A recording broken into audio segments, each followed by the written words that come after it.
Hi, first graders. Today we are doing a lesson on shadow puppets, and we're going to be sequencing some key details from the text in this lesson. So we're going to be reading Shadow Puppets from Benchmark. I'm going to read it to you, or you can access it online.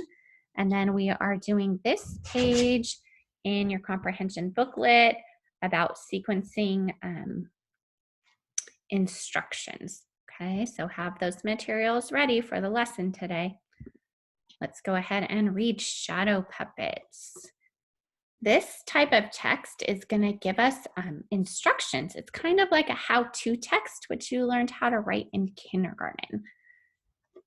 So we'll talk about some of the features that a procedural text has. One thing a procedural text has is that it tells us steps in a process, steps to do something. Another example of a feature that procedural text has is that it's going to explain how to do something. Okay, so let's think about those two things. It's going to tell us steps in a process. It's going to explain how to do something. The title is Shadow Puppets. So can you make a prediction about what this text is going to explain to us? All right. You're right, this text is going to explain how to make a shadow puppet. So we're going to learn the steps that we have to do in order to make a shadow puppet. Some examples of procedural text in real life, you guys, are recipes. They tell us exactly how to do something. Instructions in how to build something if you've ever bought furniture that has to be put together, or a toy, a Lego manual. Those are examples of procedural texts. They tell us steps in a process, okay? So let's go ahead and read Shadow Puppets. Make shadow puppets using just your hands and a light bulb or flashlight. Sit about 3 feet away from a wall with a light next to you. Put your hands in front of the light. To make a rabbit, close your hand to form its head. Then point 2 fingers up to create ears. Wiggle your fingers to make the ears move. Your hand can also become a bird. Cross your hands at the wrist with your thumbs touching. Hold your fingers straight out and together to form wings. Move your fingers and the wings flap. Put on a shadow play and listen to your friends go, "Wow!" All right, so this text taught us, it explained how to make shadow puppets, and it gave us 2 examples of shadow puppets that we could make. So what we're going to do today is revisit the text, look at key details from the text, and figure out the sequence of how to make those 2 shadow puppets that it told us in the text. Okay, so you guys are going to need some scissors and some glue to do this. I'm just going to write down the order. We're going to do the first one together, and then you guys are going to do the second one all by yourself. And I'm just going to write a 1, 2, 3 on my sequenced directions here instead of cutting and gluing. Okay. So I'm going to show you how you can use the text that we read to help you figure out the order. So let's take a look at this, how to make a rabbit shadow puppet. So the paragraph here was about the rabbit.